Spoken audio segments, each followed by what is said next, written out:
Growing up, I never really knew what career I wanted for myself, and I didn't really bother to figure out either. I didn't know who to turn to about these things, and I didn't really see any examples around me of people really crushing it in their careers, both in my household and externally in the environment I grew up in. My parents were really hardworking, and I remember them working 2 jobs or more and doing a few side hustles as well. So that's the kind of mindset I adopted. You have to work really hard and be responsible with your money. And I also knew the expected path for me was to go to school, then to sixth form or college, and then university as well. And then after university, you either pursue a master's degree or get an office job where you had to wear a suit and tie. And that's kind of how my mind was programmed when I was growing up, and I just followed that kind of pattern. And in fact, my siblings also did the same. And of course, in life, if you keep doing things without knowing why you're doing it and just following the herd, it can lead you to making many regrettable mistakes. And ultimately, that's what ended up happening. I made several career mistakes that kept on compounding up to today. But before we get into the origins of the mistakes, I want to quickly take a moment to acknowledge the immense sacrifices that my parents actually made for my siblings and I. Because sometimes when you talk about the lack of career success examples in the household, it can sound a little bit harsh without explaining the context and almost seem as if my parents are at fault for my career missteps. I was born in Ghana in very difficult circumstances. My father especially was someone that really enjoyed learning and was always among the top students in his class, and he was very big on education. And in fact, looking at it now, I personally believe that if he had the same opportunities that I had growing up in the UK, he would 100% have accomplished big things in his career. However, things were quite difficult back home and there were limited opportunities, so he took a massive risk and left his career and everything else behind to look for better prospects in Europe.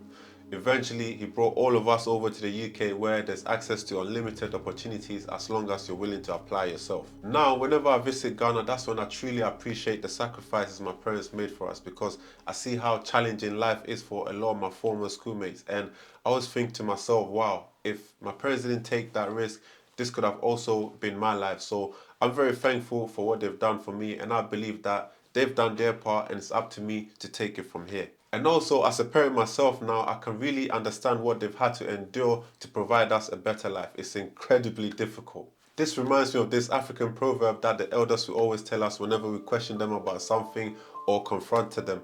And it's basically a story about how a pig gave birth to a piglet, and one day the piglet asked the mother, "Mom, why is your nose so big and ugly?" And after a brief pause, the mother simply replied, "When you grow up, you will understand." And of course, what the mother meant by saying "when you grow up, you understand" is the fact that when the piglet grows up, it's going to look exactly like the mother. So the moral of that story is to appreciate and understand the sacrifices and challenges of those that came before us. This African proverb illustrates that we don't often fully grasp the difficulties others face until we experience them ourselves.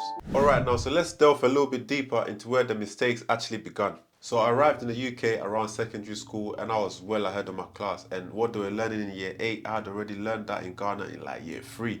And that's the thing about schools in Africa, they pushed you really hard and it was very competitive. If you finished at the bottom of the class, you don't progress into the next year. You had to repeat that class until you passed. And furthermore, it was also cool to be smart in Africa, whereas in the UK, it was the opposite. So in order for you to fit in, you sort of have to downplay your intelligence a little bit. So being ahead of my class, that made me very complacent because I knew everything they were learning already. But that was the trap. Over time, things caught up with me because I stopped pushing myself and my grades really suffered. Also, my parents were working several jobs, which made it very difficult for them to track my schoolwork because their focus was to keep food on the table and to keep a roof over our heads. And of course, this allowed me to get away with not doing my homework, studying at home, etc. These were things that I was doing religiously every day until I moved to the UK. But somehow I still managed to leave school with some okay grades, but I knew my potential. I knew I could have done so much better than I did.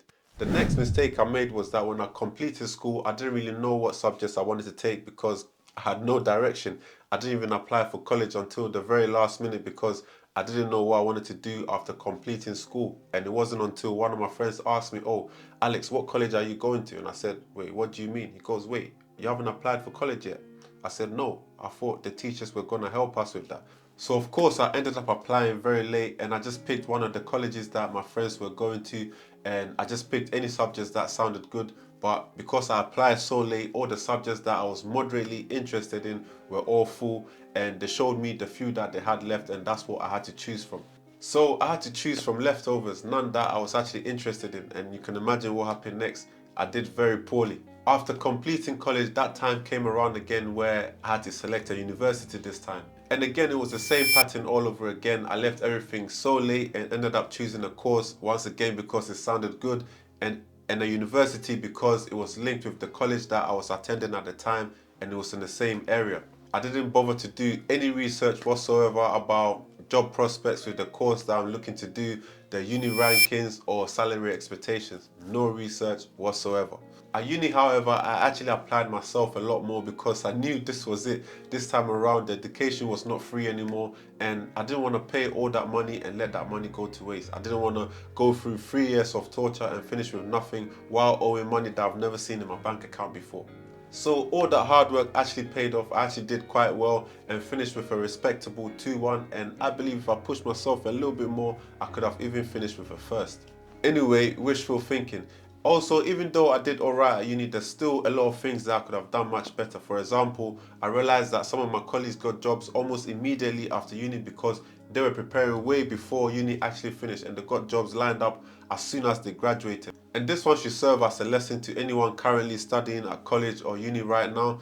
Sometimes you might have friends that, you all mess around together, but then a lot of them actually work hard in silence behind the scenes and they actually know what they want to do. And sometimes they're coming from families where, their parents or maybe their older siblings are doing great jobs already and they can guide them. So while you're all messing around, they have a very good idea of where they're trying to go. And when the time finally comes, they're all going to leave you behind and you'll be thinking to yourself, but I thought we were all messing around. Also, another thing that I always wanted to take advantage of was internships and apprenticeships. And if I was to go back to uni again, that's definitely one of the things that I would have done. But I didn't do it because I was a little bit lazy and the process was a little bit outside of my comfort zone. So I just didn't bother. And also with regards to placement, I didn't really go through with it because I wanted to graduate with the same group of friends that I started with and I didn't want to finish a year after them.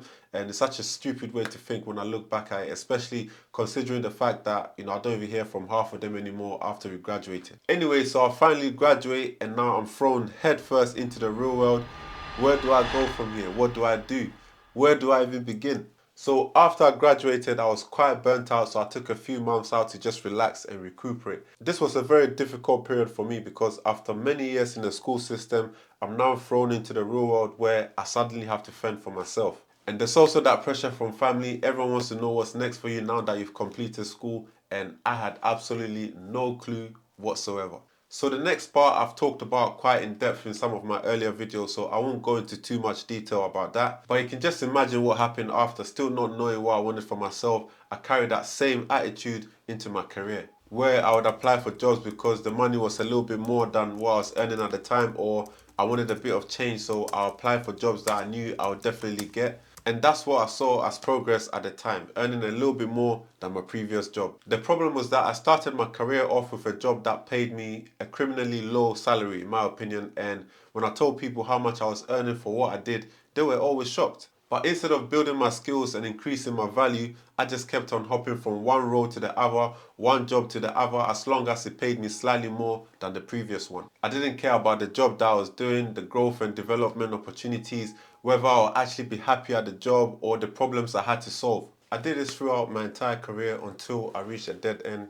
And what I'm talking about is actually quite recently. And as a family man now, I couldn't suddenly hop from one job to the other like I did before whenever I needed a new challenge. I have to have my family in mind every time I had to make a career-based decision.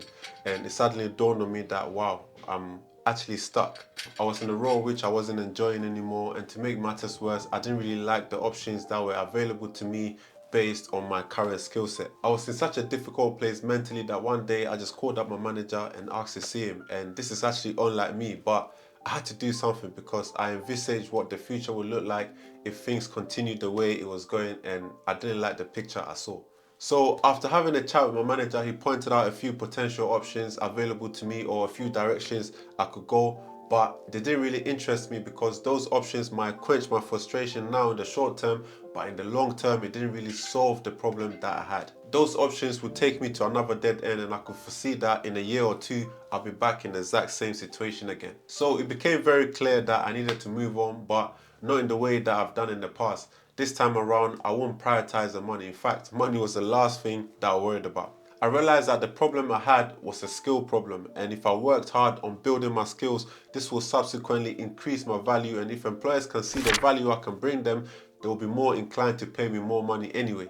And everything I'm saying now is very current, and it wasn't until September 2022 where I finally decided to wake up and actually dedicate time to figuring out what I wanted to do with myself career-wise. I sat down and confronted myself with some really difficult questions that I've avoided throughout my entire life. What do I want and why do I even want it? And I was very shocked and disappointed in myself for the fact that I hadn't done this much earlier. I still can't believe I went through the entire educational system and so many years into my career without asking myself these simple questions. Such simple questions, but it got my brain going and I came up with so many answers and options. And now I have a clearer picture of what I want and what I need to do to get it. In order to get my career on the right track, I've decided to start my career from scratch.